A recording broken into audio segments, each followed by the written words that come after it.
Welcome to the Next Perfect Step. I'm Lori Tremblay. I'm Kim McStay, and we are so looking forward to this discussion. Katie Simons is a doctor of pharmacy and is going to talk to us a lot about her actually medicine healing through expanded states of consciousness, which is very intriguing to me. She will be discussing plant medicine, transpersonal hypnotherapy, microdosing, and how she facilitates medication tapering. So, Katie, we are so excited to have you here. Thank you for coming and being on this podcast. Absolutely. Thank you, ladies, for having me. Great. So, if you could maybe even start off by kind of explaining to us what it is that you do and why you feel it's so helpful for people. Yeah, absolutely. I describe what I do now as coaching, hypnotherapy, and plant medicine facilitation. And I got here. May I discuss how I got here? How does that sound? Sure. Okay. Yeah. My journey started with my father is a pharmacist, and in high school, it was like a strong encouragement to pick a thing to do, and pharmacy is a great career, and so go get your doctorate in pharmacy. So that's what I did. I found a passion for it my fourth year in doctoral school when I finally got to practice clinically. And so after graduating from school, I went and got a furthering education in residency and then worked in the VA system for 10 years. And for a lot of those years, it really was my dream job. I was very passionate about caring for the veterans of this country and really making an impact in the healthcare system that I worked in. And COVID kind of pulled away all of my idealistic blinders. And it was hard to see a system, not just the VA system, but the entire healthcare system in the country go under a stress test and have all of the cracks exposed, and to realize that I had been pouring a lot of energy into trying to improve a system, because at that point I wasn't working for a pharmacy anymore. I'd started working for the director's office in more of a patient safety change management position, and that all of that effort was truly a hamster wheel, and that the priorities can shift like this, and then the focus changes from really trying to improve the outcomes of patients and the care that they're getting, and as well as the environment that healthcare workers are working in, to a different set of numbers and a different set of stats. And it was really revealing to me. So there was a lot of burnout that happened, and I had to step away from the system.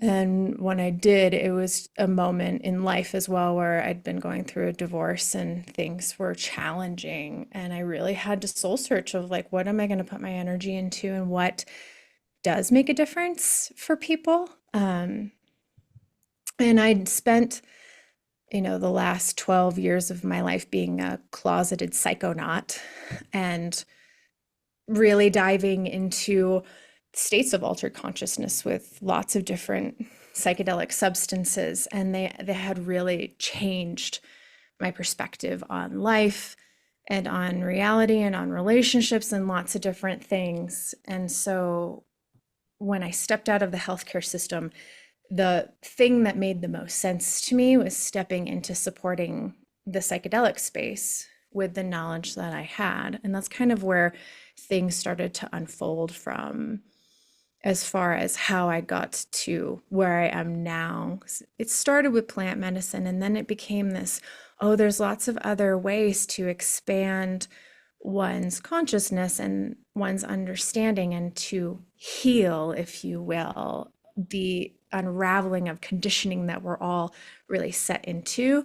And so it has really evolved into breath work and hypnotherapy and meditation, and what are these other tools that are available to us to be able to step out of the suffering that I think culturally we're all really mired in. So that's kind of what I do and how I got there in abbreviated state. That sounds like very interesting. I have a question about what you said about breaking away from imprinted patterns and things like that that we've been programmed into.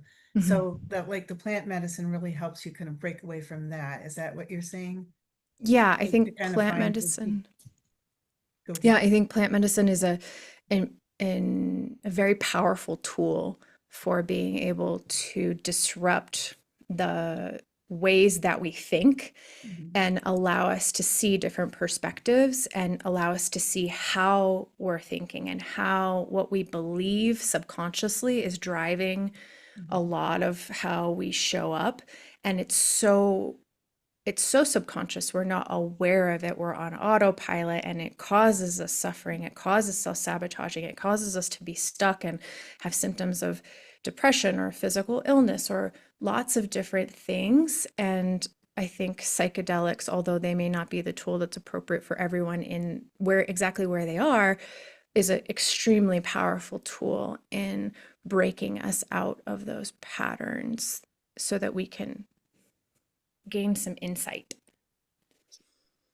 Yeah, the gaining insight I think is crucial. And I deal with a lot of people that are kind of nervous about going from the medical world Mm, into mm, something alternative like that. And sometimes plant medicine and with the ayahuasca and things like that might be overwhelming for some mhm, people. So what mhm, would you suggest, or how would you because you're a professional and you're a doctor in pharmacy, so you mhm. know what you're doing. How would you help to alleviate some of the concerns that people might have shifting from medications to plant medicine and microdosing? That was my Yeah, question too. Was it? yeah. Um, and Sorry. it it really is. It's a paradigm shift, and I think that's one thing that when holding these spaces, is so important to realize that it is scary, and that's okay.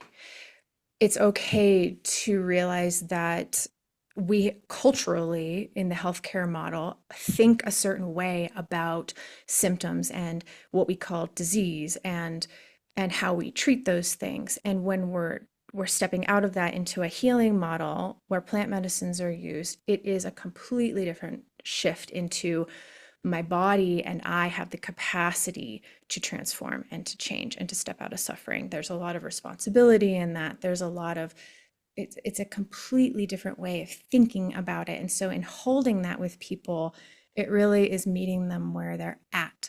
And what is your relationship with the medications that you're taking, or with the diagnosis that you might have, or with the symptoms that bother you every day? Like, let's start there. And can we shift your perspective on that enough to give you some space to realize that there's movement in here, that things can change. You're not stuck, you're not broken. And that mentality keeps you stuck and broken. So how do we move out of that? And sometimes the place to meet someone is, I think the first step is always going back to the body. Like, how do we decompress your nervous system and get you to a place where you can feel your feelings and you can emote them and get some things moving? Because we're all, I think, culturally really used to being in this contracted nervous system state where we're kind of frozen and stuck. And so, what does it mean to feel your anger and to feel your sadness and to emote those things in a safe place? And so, sometimes the first step is like, let's get you a tool like breath work that helps you do those things. And then we can start talking about deeper work and the tools that we can introduce slowly in small doses, maybe in microdoses, to do that. And then when it comes to medications, it's like some people are ready to try to come off of them, and some people it's just not the time yet, and that's okay. So how do we work with all of that individually in a holistic manner, that like it's not just one way or the highway, or putting you in a box like I think a lot of diagnoses in the medical system kind of do in a lot of ways. So did that answer your question? It did, it did. Because I know, like, so when you're looking at the work that you do with people, like, how do you feel that when you do use the microdosing or when you use plant medicine, like, Mhm. how does that actually show up? Like, Mhm. do you see differences? Do you, Mhm. um, if that makes any sense? Yeah, yeah. I tell people I think microdosing has three different roles. One role is it allows people to have easier access to their emotions that need to come to the surface. And I see this again and again, that whatever needs to come up that the body's like been holding on to, and it needs to come up and out and be processed and felt, it will come up. And so sometimes that's happiness and like calmness and a sense of peace and a quieting of the mind. Sometimes that's anger and frustration and irritability. It really runs the gamut of what does that person need? What is their body saying? And microdosing really just helps open that up in a way that's like just a little bit at a time, not overwhelmingly, just a little bit. The second role is it really, in from a neuroscience standpoint, it disrupts what's called the default mode network, which is this pattern of thinking, of brain firing in your brain that happens behind the scenes. And it's like running in a circle when dogs are like in a fenced in area, they run in a circle and then they'll wear out the grass and then they'll wear in a path. It's like that in the brain of how we think and how we automatically behave. And it disrupts that. So it allows us that space of like, oh, I am aware now of how I'm doing this thing automatically, and maybe there's a different perspective or a different belief or a different something that I can now have space for. And for me, the third role of any plant medicine is that they're teachers. And I don't have an explanation for that other than my own experience of these are conscious beings that we put in our bodies, and they teach us things, and they teach everyone different things, what that needs to come to them at that time.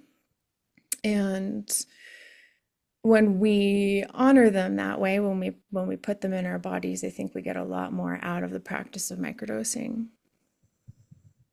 Yeah, I remember taking an herbal class, and we were doing flower essences, Mm-hmm. and we had to meditate with the plant and then write down the message that you got. And then there's the Bach flower remedy book.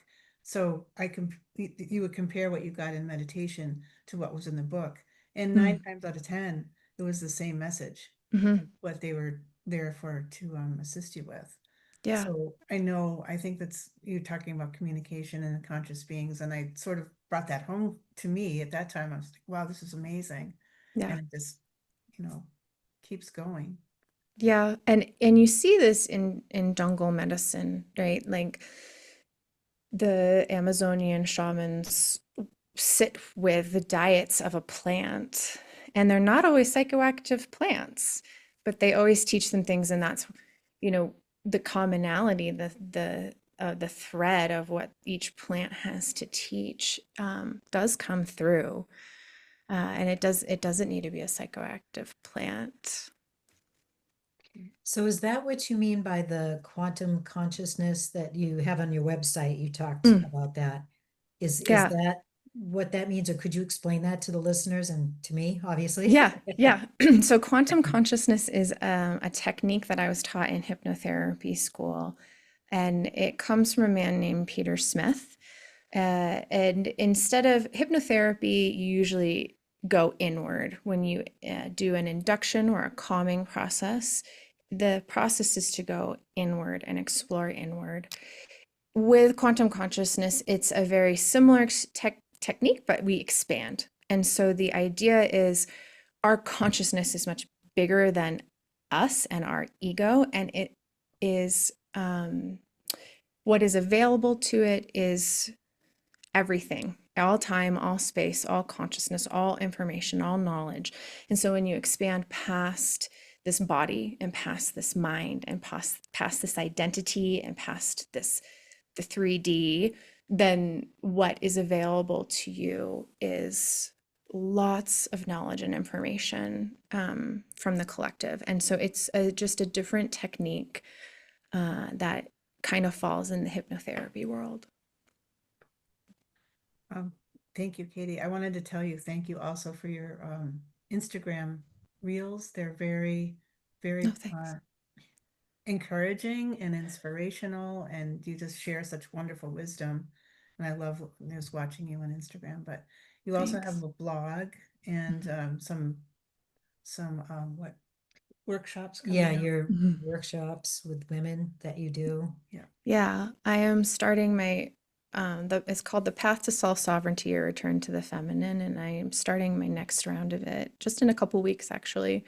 I do have one more spot available if there's anyone out there that wants to join, but that's been my passion. As well?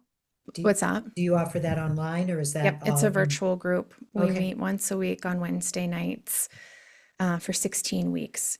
And that's been a passion project of mine it's a compilation of what I've learned of what it means to step into sovereignty and true freedom, which I think really is the outcome of what we call of healing work, and that we do get there, and that there is an end to the arc of healing, and that then there's a whole different body of work of what it means to exercise that freedom and live authentically.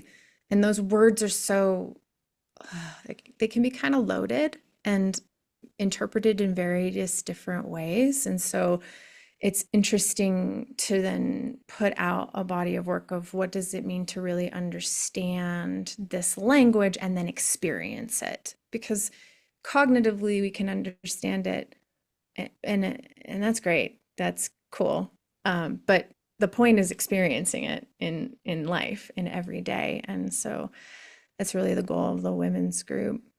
And then the workshop coming up in April, I'm co-hosting with a wonderful therapist colleague of mine, Liz, and we'll be talking about what it means to hold space for healing for people who are interested in doing that, or stepping out of the healthcare, or already in a healing role, and what we kind of have seen maybe missing from some of those spaces.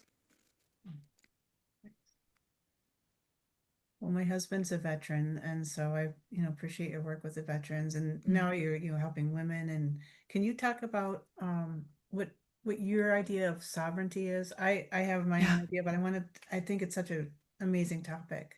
Yeah, absolutely.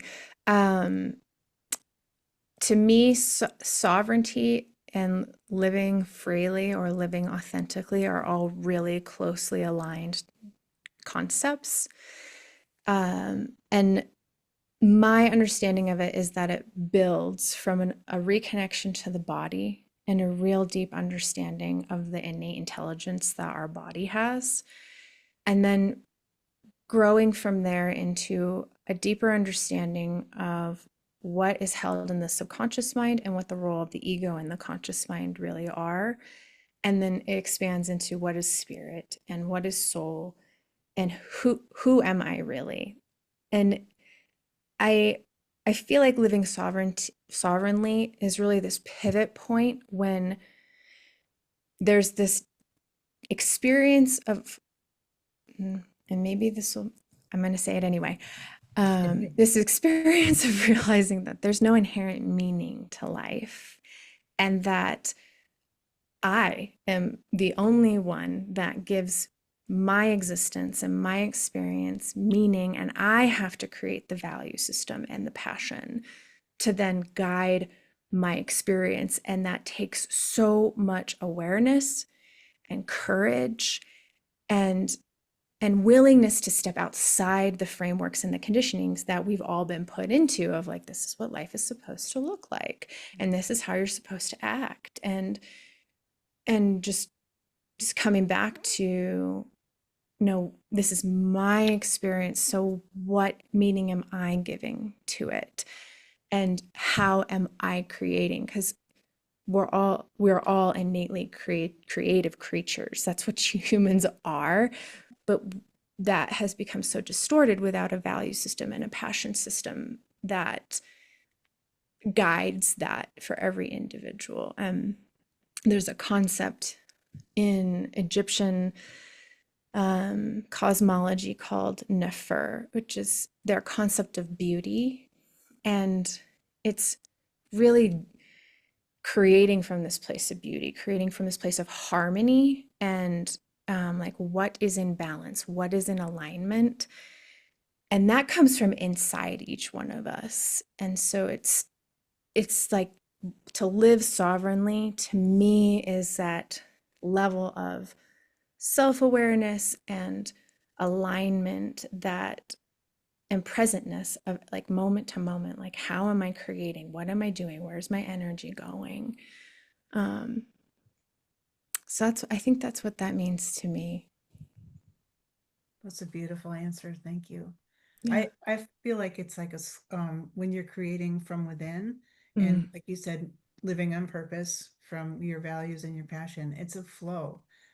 It's just like you're in this energy of flow, and whatever you're making it to be, whether it's loving, or whatever you're doing. But I feel like that's a wonderful place to be. It is a wonderful place to be, and it's also very challenging. I think realistically, like it is challenging, and it's supposed to be challenging, and that's a lot of the beauty in it, I think. Yeah. Well, and like you said too earlier, like, that we have to get rid of all these systems that we've been so trained in, paying attention to and following and showing up as. And when you do drop that, which I mean, I'm in my 60s and I'm finally figuring out that I don't really want to follow that path anymore. It doesn't make sense to me. And I think, what's happening in the world today is really showing us, it's coming up to the surface that, is this really how we want to continue? Are we going to continue having people instruct us on how to be ourselves and how to learn? And, it's our divine right to be our own person.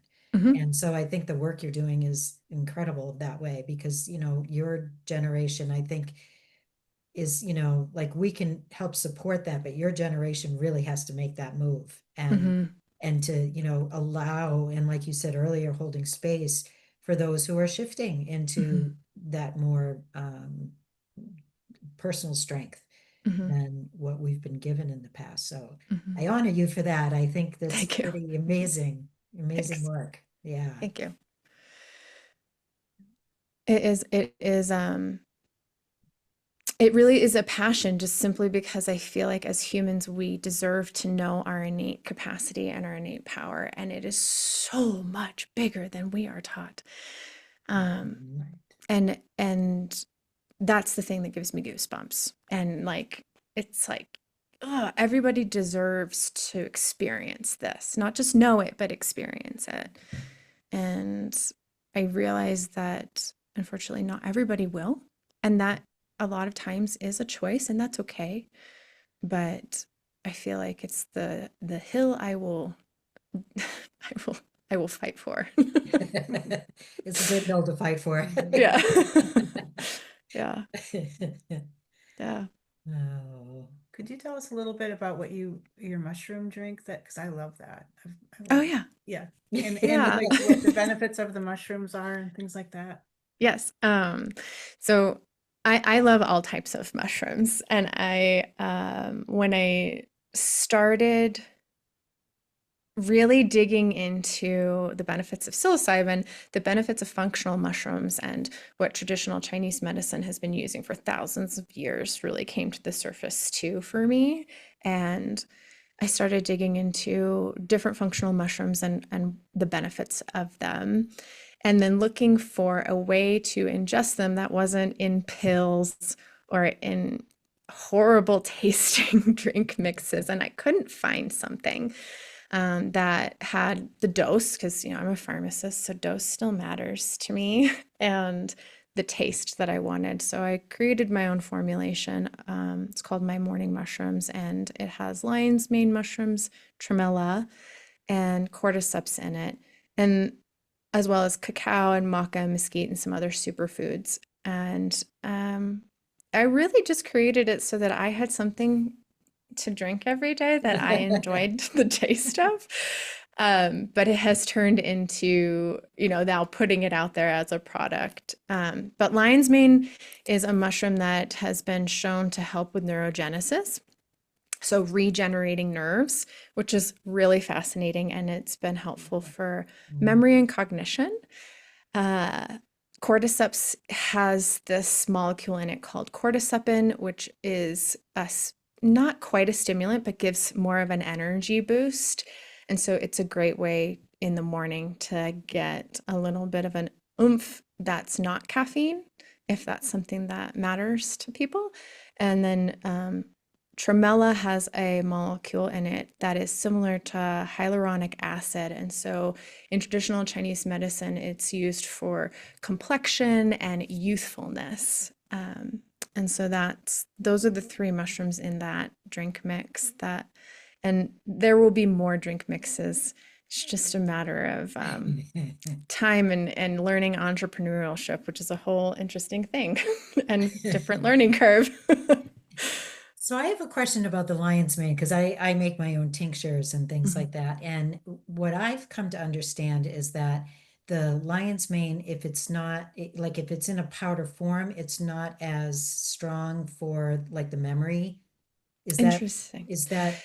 Do you know have you researched that at all? A little bit. My understanding is that there is a thought out there that some of the benefit is in the insoluble fibers of the mushroom, which, depending on the type of extraction that's used, you could lose. And that there's a thought process that there's an interaction between the gut microbiome, like the gut-brain axis, that actually helps with some of that memory benefit. I don't know that I've seen studies that like nail that down firmly. But I do use a 1-to-1 water extracted mushroom powder extract in the drink mix. And yeah, I can honestly say I've seen a difference, and it's fascinating because I've seen a difference in some of the people who have ingested it as well, as far as evidence of nerve regeneration. And so I do think it still has some of that, has that benefit. Right. Well, Yeah. I have to say it tastes good, because I had a client give me some from you. And I'm like, this actually tastes pretty good. Yeah. I have to admit, I add it to my coffee sometimes, but Yeah. because I love my coffee, but Yeah. it is tasty, and I haven't been taking it that long, so I'll be really curious to see how that works too. Yeah. I think it's interesting when it comes to cognition and how our brains function. And there's so many different supplements that are showing benefit out there, from like DHA omega-3s to creatine, and some really make a profound difference for some people and some don't. And I think that really is just a matter of like diet and lifestyle and lots of different things. And so I always tell people, like, if you feel like this makes a difference for you, keep taking it. But if it doesn't, and it's not you don't enjoy it, then don't, I like that. Yeah. That's good common sense. Good advice. Yeah. Good advice. Yeah. Yeah. So is there anything you'd like to share that you do, like with your workshops, or anything else that you'd like to share with our viewers and listeners? Yeah. We didn't touch on ceremonial medicine work yet. And it has been an evolution in my life to work with different plant medicines and some synthetics. My journey with psychedelics started with MDMA, and that was a very transforming experience for me at the time, and then graduated into really trying all the things at different doses and different settings in a very haphazard way that I learned a lot from. And I really landed with psilocybin mushrooms being my main teacher for a while. And then I went to my first ayahuasca ceremonies. And my first 4 ayahuasca ceremonies I did in Costa Rica, and they were just it was the most transformative experience that I had had to date. It was like 5 years of therapy in a week. And I had been someone who had been doing my work for a while and using psychedelics to assist in that for a while, and it was still just the most profound thing to me. And it felt like a coming home of sorts, and it has been a huge part of my life since then. Really diving into understanding the ceremonial space, and then experiencing the ceremonial space and the deep tradition that is used with this particular medicine, and the power of sitting in circle with other people, and the power of the songs that are sung during ceremony, and the subconscious messaging and vibrational healing that happens with the singing of that medicine has just fascinated me. And I have since ended up with a partner who is an ayahuasquero and has trained with this medicine for 8 years, and it's just been a huge part of my continued growth and understanding. And I continue to see people come to ceremony and just have profound experiences. And yeah, so that is another huge part of life and another tool in the toolbox that is very intense. I won't call it anything less than that, because it is.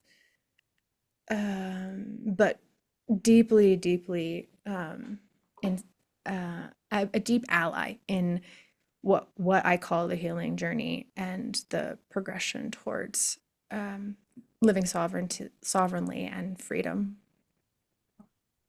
Sounds like it's pretty powerful. Is it physically intense as well? Yes. Ayahuasca is considered a purgative medicine, and so a lot of what some people experience is the purging of what no longer serves through the form of vomiting or going to the bathroom or crying or sweating or shaking. It can be a very physically intense experience. It can also be a very gentle experience. Every ceremony tends to be really different. And I can't say that I've been to 2 ceremonies that have been alike.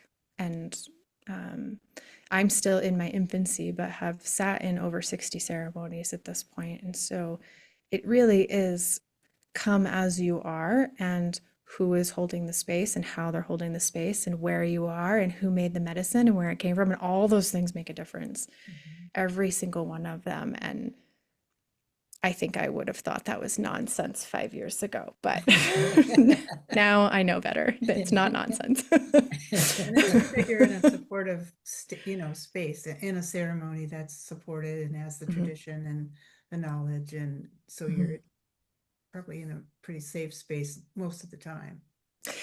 Yeah, safety is a huge piece of doing intense work, because if if a body does not feel safe, if a nervous system doesn't feel safe, nothing's going to get done. And I see that in working with people with psilocybin too, that if the nervous system, the body hasn't been prepped to be able to be vulnerable, like, and open up, then our bodies and our minds are intensely protective, Yeah. and you won't have an experience. And I do see this, I see that happen.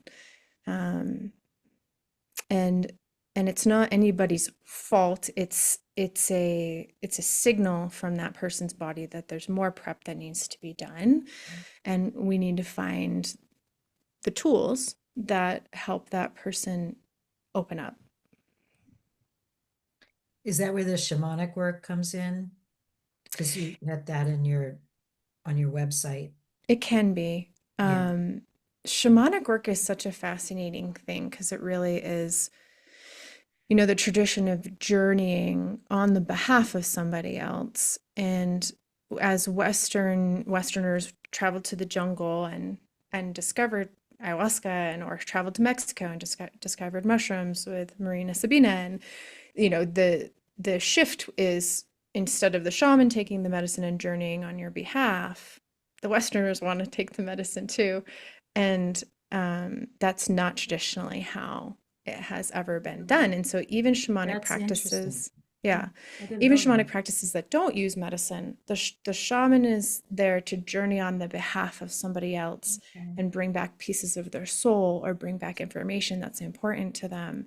And that tradition is this really interesting intersect with where I think we are as humans today, and what we need. And what we need is an understanding of our sovereignty and our freedom. And so how that tradition has then changed to support people in that process, to come along with, to do their own work, to journey for themselves, is it's a changing landscape in many places. Wow. In some places it's not, but yeah.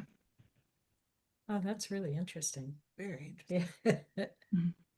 So where can people find more about you and your work? My website's probably the easiest place, theholisticapothic.com, and it's the apothic is spelled APOTHEC.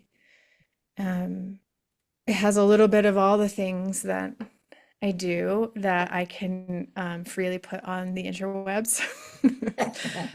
So there may not be all of these things on my website, but that is the easiest way to find me and to contact me. Instagram is also a fine place. I'm the same handle at the Holistic Apothic on Instagram. Yeah. Great. Thank you. Do you have anything else you'd like to add? I think that covers a lot of my thoughts, and I just think there's always the plug and encouragement for people that if there's any fascination or interest with any of this, there's no wrong place to start. And that it's not an endless body of work. That there is a light at the end of the tunnel, and there are ways to live without suffering, as challenging as the human experience is, and that's a real thing. It's not only some people get to do this kind of thing. It's an option for everybody. That's great advice. Thank you. Yes, thank you. It's great advice. Yeah. I've really enjoyed having you with us today, Katie. It's been a pleasure, and I hope to have you back again. Yeah, absolutely. Yeah, so Kim and I are intuitive healers and teachers, and so these types of conversations are really important to us. And we hope that you and our listeners feel the same way, because it's just fascinating. Yes, it is fascinating. Yeah. And we just want to say we are so grateful to our listeners for the growth of this podcast. And your comments and your likes really help us to target new ideas and what you're interested in. And please share and hit that subscribe button, because it's the best way to help us continue to grow. And we want to say thank you. And until next time, how is your intuition bringing you into your next perfect step?